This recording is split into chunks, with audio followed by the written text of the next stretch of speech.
Hey everyone, this is Amanda Moore from the Angelman Syndrome Foundation, and you're listening to the ASF podcast, the show that explains everything you want to know about Angelman syndrome. We're so excited you're here, and we hope you enjoy the show.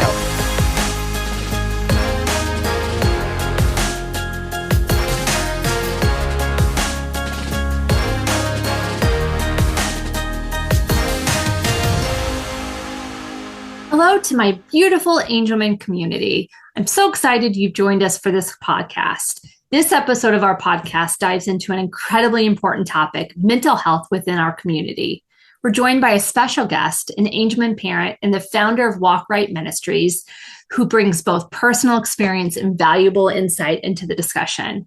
We want to share a quick disclaimer with you. While this episode includes themes of Christianity as part of our guest perspective and journey, the Angelman Syndrome Foundation is an organization that supports all beliefs, faiths, perspectives within our diverse community. Our focus is always on fostering an inclusive and a welcoming environment for all families.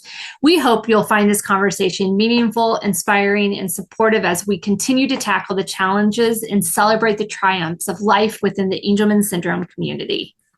Well, welcome to the Angelman Syndrome podcast. We're so excited to have you guys listening in today. And I'm really excited to have a really great friend of mine and to the community with us to talk about a really important topic we have today. But I want to first off, before I have her introduce herself, I think the one thing that was really important for us as a board and as an organization, as we started looking at strategically how we wanted to support the community moving forward, was we noticed the impact being a caregiver or the impact this journey has had or will have on our mental health. And so mental health is really important to our organization. And I think today's topic really falls into that. So I'm really excited to have my friend Lisa with us today. And Lisa, if you wouldn't mind introducing yourself and telling us a little bit about your family, that would be awesome. Sure. Thank you. I appreciate being here. Yes. My husband and I are authors and speakers and special needs family advocates who co-founded an organization, a nonprofit called Walk Right In Ministries about 16 years ago this month, actually. Wow. It's an organization specifically helping caregivers to walk abundantly in life, faith, and relationships. And all our services are offered by caregivers for caregivers. That's the focus of our attention. And our own family is a caregiving family, an Angelman family. Our youngest of three daughters is named Carly. She's deletion positive. She's 26 years old and lives at home with us. So Walk Right In Ministries offers online community and wellness training for family caregivers, including peer support groups, a mentor program, faith-based family counseling. We live in Minnesota. I'm a faith-based pastoral counselor, actually certified in creation therapy. And my personal focus and passion is caring for this caregiving community. It just breaks my heart when I see people struggling, when I'm lingering on Facebook and Instagram and seeing the comments. And at Walk Right In Ministries, we're really contextualizing therapy tools specifically for the caregivers and their families. And many, many times that's parents. Sometimes it's siblings, adult siblings. Sure.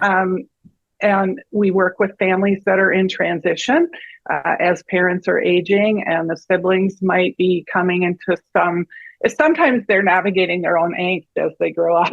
Sure. With this whole romanticism. And I guess it's going into the too long maybe, but ultimately, sometimes this transition involves a lot of decisions too, especially for those siblings. What is my role going to be? How is it going to be different than the way mom and dad did this? And maybe I have to even decide, do I want my sibling living with me? Can I have a different kind of role? Just the gamut of decisions from birth to aging and death and transition of care and all those things. So ultimately, we have firsthand caregiving experience, and all of those who provide or facilitate groups with us and so forth are all firsthand caregivers as well. So I hope people will know that too. Like if they get questions answered today or not, they can always reach out afterwards. Yeah, we'll make sure to link all your information on here. And I think it's such, it's such a gap in services that I think caregivers have. I mean, and this is really important since November is Caregiver Awareness Month. It's kind of a timely Right. conversation because one caregiver can be defined in so many ways. It may not be mom, dad. It could be sibling. It could be aunt, uncle, grandma, and grandpa. You just don't know, right? And so I think that having an organization that really focuses, cares, loves on those individuals, I think it's a huge gap within our community, but within the intellectual, disability, rare disease community overall. I mean, I think the caregivers typically are really unseen. I'm kind of curious for you and your husband, since you founded this amazing organization, was there a moment that made you think that this is something that we really want to do, that like the kind of that moment that impacted you and said, we're going to really switch what we're doing, or we're going to focus on this because it's a need that we want to fulfill? Yes, there really was. I don't know for sure how old Carly was, but probably around 3 or 4 years old. We were actually at the time in a season of receiving some pretty remarkable practical and spiritual support from our church. Oh, It wow. has not always been that way, Mm. but we were in a season when our community, which was predominantly our church, but some, neighborhood, and we did not have family around. We had almost no family in town. Have never had either of our parents living in the same city that we're in.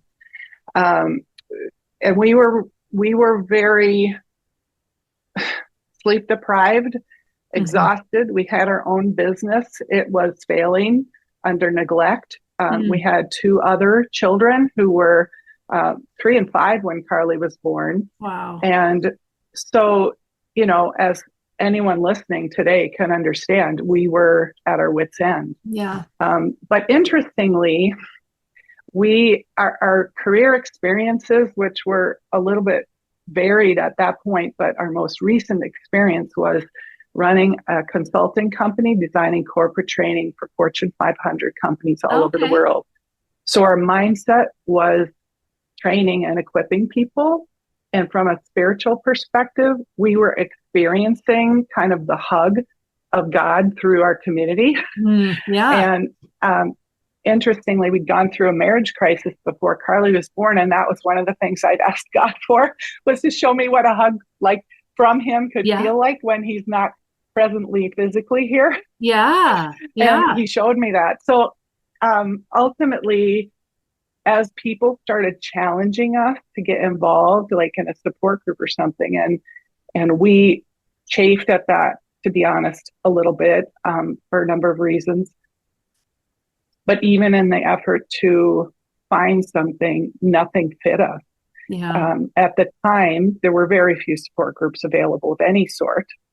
Those that did exist were very focused specifically on autism and Down syndrome through those associations. And nothing was faith-based. And that was a very high priority for our family. Sure. And on some level, we felt like this group of people helping us with Carly's practical needs was like our support group. But I think they recognized that wasn't going to be sustainable, and it wasn't going to fit all of the boxes we needed to check off. And certainly as those early days of the Angelman syndrome listserv and stuff like that started emerging, well, those were a lifeline for us. But that faith-based component was still missing. So there's a long way of saying there was a point where God said, hello, like you design curriculum and you live this and challenging circumstances, put something together. We never put it together thinking that we would be the ones leading it. We put it together with the idea that it could disseminate across to wherever it might go. Yeah. And people could use that through their church, small groups, whatever. Like a book club might meet, a couple of moms, somebody could get together and just use that as a discussion guide. That was kind of how it all started 16 years ago. Wow. And of course, it went places we didn't expect because that's amazing. God is creative. It is amazing what gets put in our hearts and in our paths, like that we never plan or we never think about, right? I mean, I think about even our journey of like, adopting the boys and Jackson coming into our life and getting Angelman. And now Mm, my whole career is kind of focused around that, right? I mean, you just never right. Who know knew? what your path is going to be, right? It's sometimes you're like, are you crazy? I can't do this. I'm exhausted. But I think it's noble. And I'm really, really excited that there's this resource out there. And I think today what we really wanted to focus on, because as caregivers to our loved ones with Angelman syndrome, one thing that a topic that has come up, that a topic that we think you have a lot of expertise and value in, is around decision making fatigue and understanding that and what that means for our community. Like I always tell people, this is a marathon, not a sprint. And like Exactly. sometimes that decision fatigue comes in and it's a lot. And so I think the first thing, some people on this podcast might be listening and saying, I don't even know what that means. I've never even heard that term. So can you just define decision fatigue for us? Sure. Well, most basically, it's just a state of mental and emotional exhaustion for making too many decisions. Um, but for families like ours, we appreciate that the definition needs to be stretched beyond quantity of decisions to include things like a really high frequency on a daily basis, complexity often, uh, sometimes the urgency, Mm-hmm. and certainly a weight or a significance to those decisions. Our families are talking about things like every day, from IEP goals and accommodations and things to medication options. Do we participate in this drug trial? Are we Yeah. going to be part of this research study? Are we going to do hormone treatment? How is guardianship going to go? What if something happens to us? What does housing look like today, in the future? Palliative care, like endless decisions beyond just what are they going to wear today? What's the weather? If I dress in the morning, I don't have to think that hard about what I'm going to wear, because if I get a little chilly, I put a sweater on.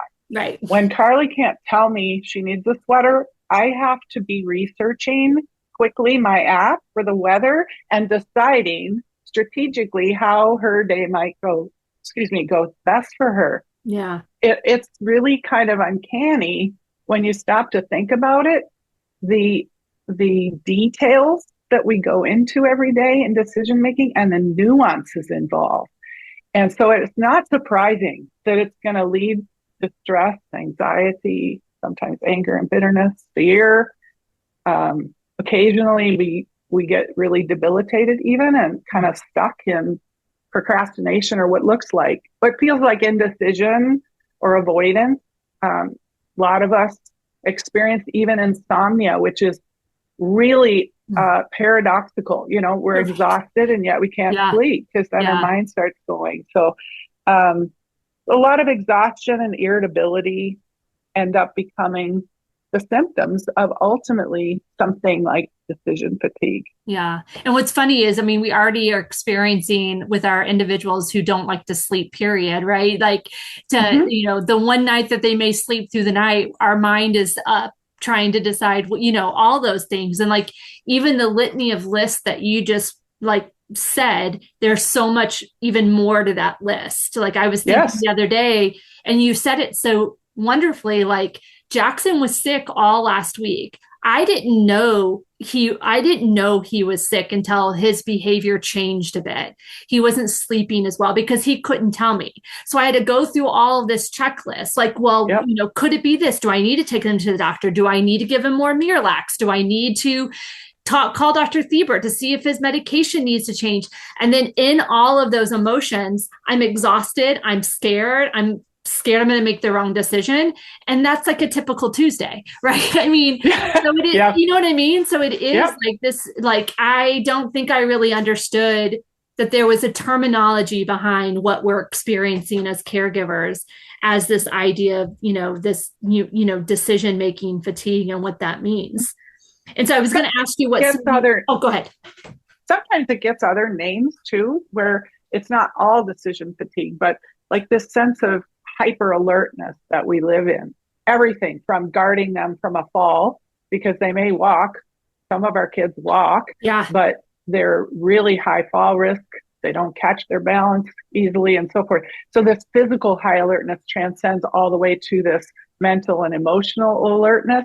And as you're describing, we're trying to stay ahead of everything all the time. And we get into this mode where we're somewhat aware that's what we're doing, but we don't always realize it takes a toll. And our young families often don't realize that that's not sustainable. Yeah. And they're going to end up with physical issues as caregivers at much younger ages than what they're ever imagining and wanting to. And I don't say that to scare anybody or to sound defeatism. I actually say that to try to empower you to prioritize your own self-awareness and self-care and soul care, because I know that sounds impossible, but we have to do it. It is not only a matter of our own survival, but it's a matter of survival, mental, emotional, spiritual, physical survival for our entire families. Well, it's so interesting because I think we could do a whole other session on self-care, because when we talk about, self-care, most of the responses I get from the community is, well, I wish I had time. Like, it would be nice. I can't even find respite, for my child. I can't even, find a minute to even go outside and go for a walk. And I in my mind, I get it because I'm a caregiver as well. So in mind, I can tell people, like, this is really important for your long-term well-being. Like, and if you're not good, your individual with Angelman syndrome is going to falter. Because of that, you have to be good. But it's one of those things where I can preach it all day long, but practicing it myself or us having time to prioritize that, it's a challenge. And I think that you're right. I think that we will find Jackson's only 9 and I feel incredibly burnt out, exhausted. My body hurts and he's 9. Right. Yeah. And so I do think it's one of those things that if you can put a name to it, if you can put tools behind it, I think it's so important. And I don't think it's something we've talked about. Like, when we talk about mental health, when we talk about PTSD, when we talk about decision fatigue, if we can put names behind it and make it something that we're aware of and put tools behind it, I think it would really, really benefit our community. And so I think that we don't like to think of that as a decision. Yeah. But it is because we feel like it's out of our control. But the reality is it actually ties into this topic because it is potentially one of the first and foremost decisions we have to make is, are we going to prioritize this or not? Yeah. And instead of saying, I can't, recognize that if you don't, it's never going to be perfect. Guys, I get it. But we have to come to a point of recognizing that some adequate amount of self and soul care is essential. Yeah. It can and needs to be a priority. We work with families all the time, kind of figuring out in their individual, unique circumstances, how can it be possible in an adequate sense? And ultimately, this is a decision that we make. We don't like to make a lot of the decisions that we have to make. And there are no perfect options in our world most of the time. Really, there aren't for anybody. But we kind of have to, part of this whole cure, if there was one, to decision fatigue is coming to a place of accepting that we can't have perfect. We have to have adequate response to things. Yeah. Yeah. That's such a bold statement, right? Because I think as parents, caregivers, like, we just want to do what's best, right? We want the best for our families, for our kids. We tend to not want the best for ourselves, right? We put ourselves last. But I love the word. I love thinking of it like we just need adequate support. And like we just need, I think, not putting that pressure on yourself of what that looks like. Hey guys, it's Amanda here. As you know, we're here for you, our community. If you have questions about any topics we can discuss in our podcast, or if you have ideas for future episodes, we'd love to hear from you. All you need to do is email me at dearamanda@angelman.org. Thank you so much for listening and your continued support of the Angelman Syndrome Foundation. I'm curious, because a lot of people that are listening are probably going to be like, well, I need to understand more of what this looks like. So what, in your mind, what are some specific tools or strategies, for caregivers that they can use to better understand the reasons behind their decision-making tension and like where that comes from? Okay. Well, the first thing is to learn to be more aware of what the different decision-making styles are, and then learn what our strength is, learn Okay. what kind of our wheelhouse is when it comes to decision making, and any other stakeholders in our family system, in the caregiving system, which for many might be just mom and dad. Yeah. Sometimes it's just one parent. Sometimes the grandparents are still very influential. Siblings, as they get older, may have a stake in this. Mm-hmm. Maybe mom or dad is the ultimate trigger puller, but we're talking, and frankly, there can be other people that Yeah. are influencing that too. But to be aware of where our own strengths are, and then where the strengths are of those others that are in our system. I look through a lot of life through this creation therapy lens, the idea that God uniquely created us, every single one of us, with purpose, with value, and with unique needs and capacities to express ourselves to others in the world. And this area of taking on responsibilities and making decisions is one of a few core areas where we have each been created, wired, if you will, a certain way. So, for example, when we make decisions, we tap into this part of us that's wired for responsibilities and wanting control. And not everybody wants control. Even somebody who's really independent typically doesn't want control over their people. They just don't want other people controlling them. Mm. And then there are our leaders, which we need our leaders, but we want them to wield that authority, that desire to influence others with respect and kindness, right? Right. And then there are others who really need a leader. They just don't want to express that kind of control, leadership, influence. So decision making for them is super hard, but many of them actually have some really important opinions and perspectives, important to them and important to others. So the leaders need to hear from them. They need to feel like they have a voice, but they need to know my strength is that I may be very well thought. I have some important perspectives here, but ultimately when it comes to pulling the trigger, I don't really want to be the one ultimately responsible. Yeah. So we look at with families like the nuances of all this and understand how to help them be knit together in strong ties of love and optimize the system, understanding where each person's weaknesses are, understanding if I'm weaker or vulnerable in certain areas, especially as it comes to making decisions, who can I put around me that's better at that and will be a good collaborator for me? And how, when we're far apart as spouses, for example, how do we meet in the gap so that we're optimizing our system?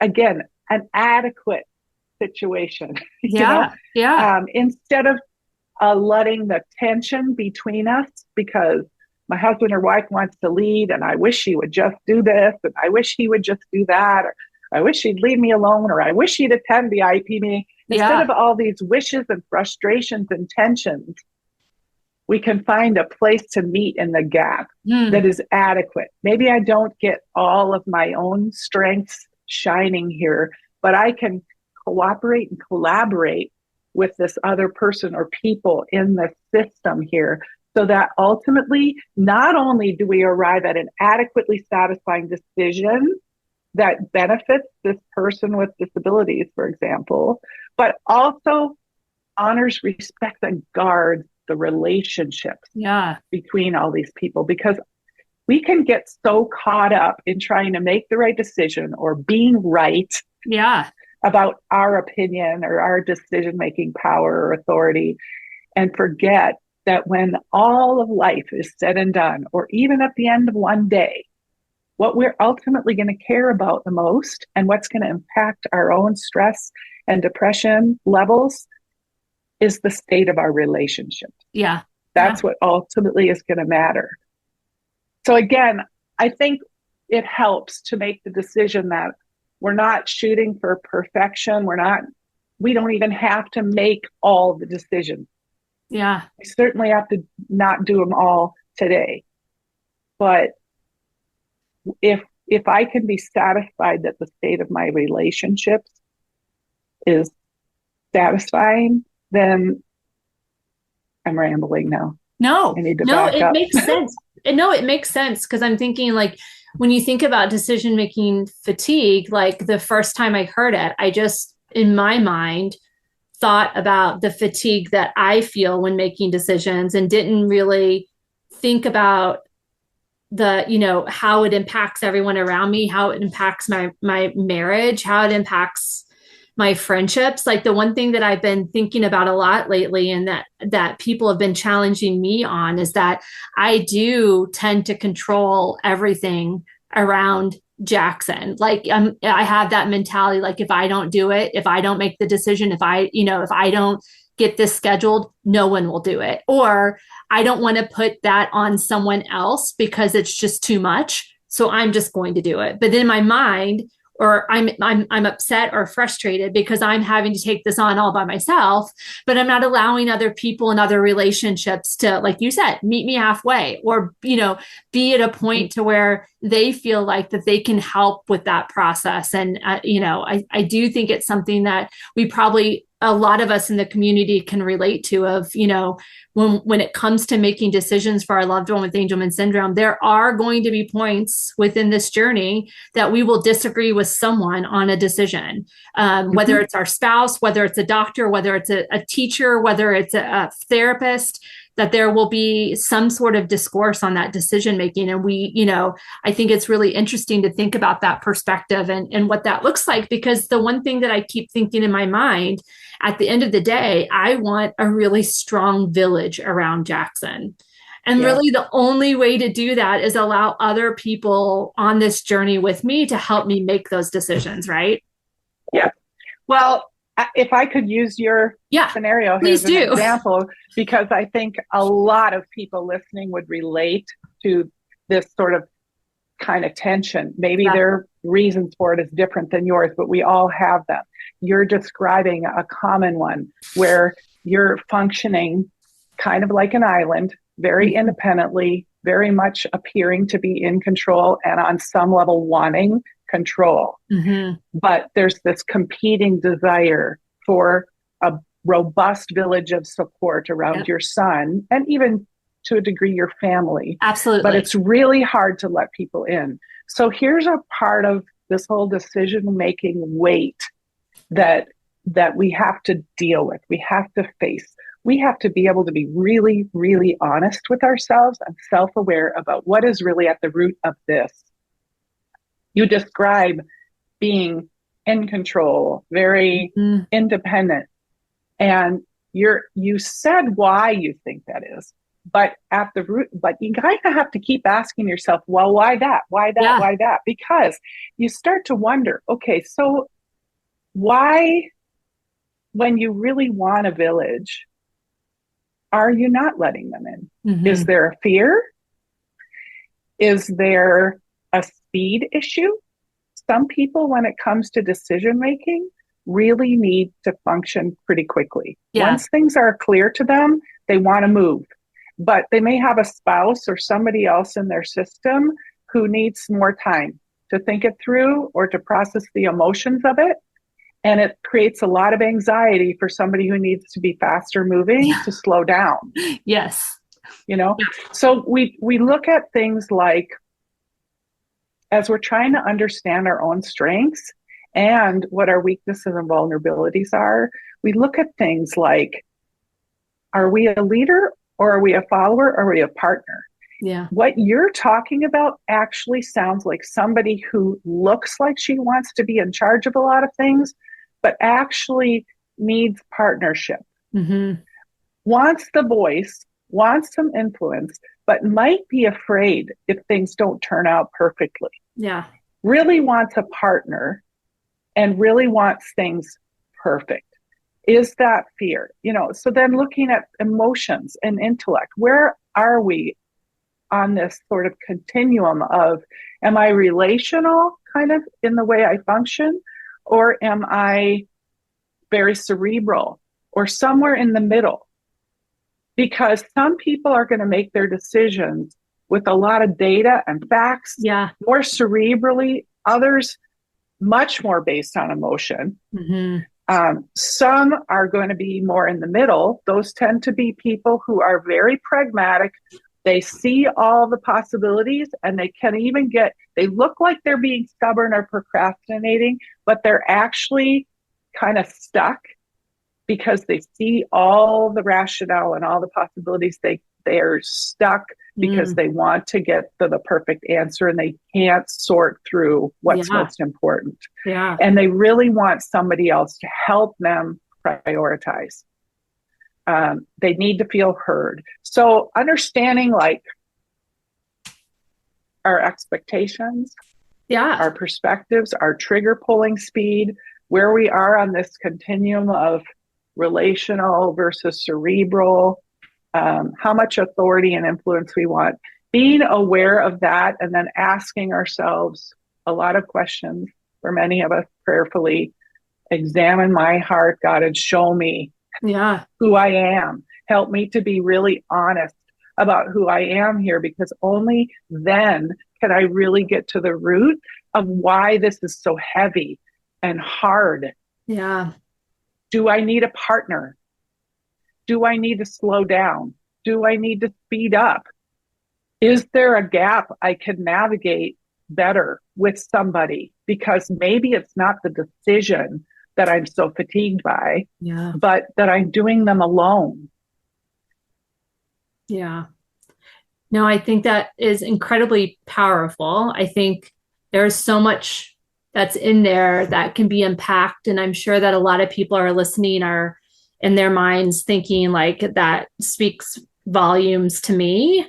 And I think, I'd be curious for a piece of it. Like I want to end it with your, advice and encouragement around all of this. But if someone's listening right now and is like, I've been in this journey for 20 plus years, I'm not going to change the way I am. Like, this is how I've been, how I function. I wish I could get to the point where I thought, I had time to think more in depth about how my decision making is happening and what would be best for me mentally. Can you give some encouragement that it's never too late to think and, to take this journey of like really looking inwardly on, when we're talking about decision-making fatigue, or even talking about, your own mental health, like that there's never a late time to get started in this? Well, I believe in a God of second chances and third chances and fourth chances and endless chances. So I don't believe it's ever too late. But we have to patiently persevere and give ourselves some compassion and give others compassion. We need do-overs just about every day. Yeah. You mentioned early on that this is a marathon, not a sprint. Well, optimizing something like a decision-making system is also a lifelong process. Yeah. We're learning about ourselves. We're relearning how we function and how others in our family function. We're learning how to respect each other. We're learning how to optimize our complementary gifts that can be complementary. Yeah. We can be knit together in strong ties of love. And when we're most weary is when we're most aware of the need to figure it out. Yeah. And it's easy to put it off when we feel a little burst of energy. But honestly, I would encourage people to know that it's never too late, and there's never a bad moment, except when we're in the midst of some emotional kind of intensity. Yeah. That's a dangerous time to try to have a conversation, and it's a dangerous time to try to make a decision. So as difficult as it can be to weigh the potential for some of these bigger decisions we have to make, the weightier things, even to ponder what we value when it comes to things like the potential for end of life decisions. If we spend some amount of time personally and in collaboration with our other stakeholders in the family, thinking about what we value and researching a little bit about how you make those decisions will actually lighten our weight a little bit, because we'll be better prepared for making those decisions if they come up in the future. Yeah. Sometimes the ambiguity and fear of knowing something could come up later that I won't be ready for is really scary. And it ends up being kind of a weight on us that causes things like depression and fatigue and overwhelm. You know, if anyone who is listening, I think what you said about we have to give ourselves compassion and grace, because I think we tended to sometimes reserve that for others and not ourselves, right? We're really hard on ourselves. And if that's one thing that people take from this, is that you've got to be very gentle with yourself, and you've got to show yourself, your self-love as well. Like there's so many times where inside mentally I'm fighting and saying like, you should have done that. I go to bed and thinking I should have made Jackson eat something healthier. I should have forced him to brush his teeth better. I should have made Baden not eat pizza again and sit in front of the screen and play video games. I should have sat up and had a conversation with my husband, because he deserves that. And you go to bed completely beating yourself up. And then you're going to wake up feeling defeated as well, right? And so how can we have more compassion for ourselves as well, I think is a really important message within all of this too. Yep, it surely is. We get caught up without a vision and without a hope for what all of this is going to look like when everything is said and done. Yeah. And we're going to experience tensions and a battle fatigue. This is a really tough life. Yeah. Parenting someone with Angelman syndrome, loving someone, whether you're the parent or somebody else, is really, really challenging. But it's obviously, we all know it's beautiful at times. It's amazing, which I think to some degree adds to this weight of guilt and shame that we can carry, because we know they don't deserve it. Yeah. Nobody deserves anything but our best. But we also forget that if we're a person of faith, we know that Jesus was a picture of compassion. Yeah. And God's word tells us that there's no condemnation for those who are in Christ Jesus. In fact, one of my favorite, most comforting chapters of the entire Bible as a caregiver, as a person and a mom, is Romans chapter 8. Talks about everything in there, from the groaning, like when I don't even know what to pray, I just groan and God can figure it out. He knows what I need. But there's one verse that says, and when it comes to decision making, just staying on top of it all seems impossible. It is impossible. And I don't have to carry shame or guilt because I can't do it all, let alone do it well. I can give myself compassion and permission to not have to deal with it all. It's the chapter 8, verse 34 says, "Who then will condemn us? No one. For Christ Jesus died for us and was raised to life for us. And he's sitting in the place of honor at God's right hand, pleading for us, not just us, for our child. God loves your child even more than you do. He does not expect you to be perfect.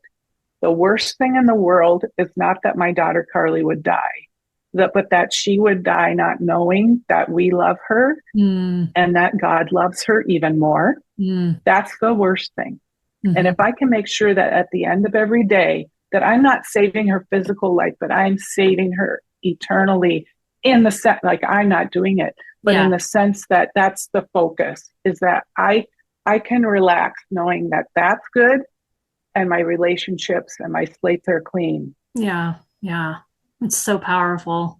Well, I'm so glad. I mean, I think we could talk about this for hours, but for those people who are listening and want to learn more about Walk Right Ministries, you want to give a little plug really quick. Do you have a website? Best way for people to connect with you?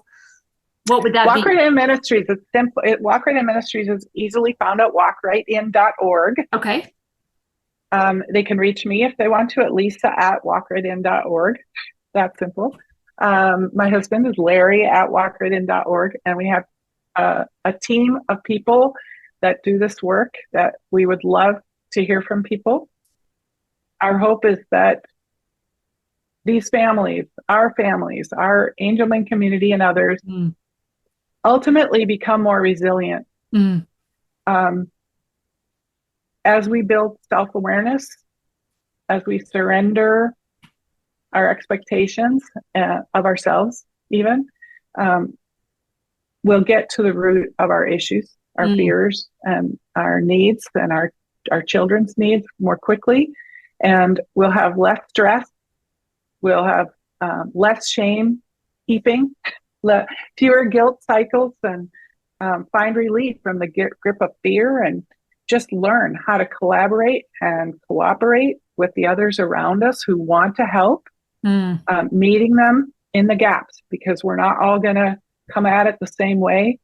But if we find our own strengths, we stay fueled, and we hold our expectations loosely, living in compassion for ourselves and others, we will become more resilient. Yeah. We will not have to live with this weight of stress and fatigue and overwhelm that we can carry. I love that. It's such a good closing message that there is that hope in that. So thank you so much for spending time. I'm sure this won't be the last time that we will do a webinar, podcast, something with you. You have so much value. We're so thankful for all that you have to do, that you've done for our community, and the message today was so impactful. So thank you everyone for listening. We'll hope you join us in our next podcast.